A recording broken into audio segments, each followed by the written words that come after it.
Baju kurung merupakan salah satu pakaian perempuan khas Minangkabau. Pakaian dengan model sederhana ini mencirikan perempuan Minang sebagai sosok yang santun dan menjaga martabatnya.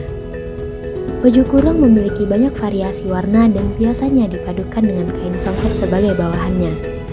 Dulunya, baju kurung dipakai sebagai pakaian sehari-hari perempuan Minang. Namun, seiring berjalannya waktu, kini baju kurung dipakai untuk acara-acara penting di daerah Sumatera Barat.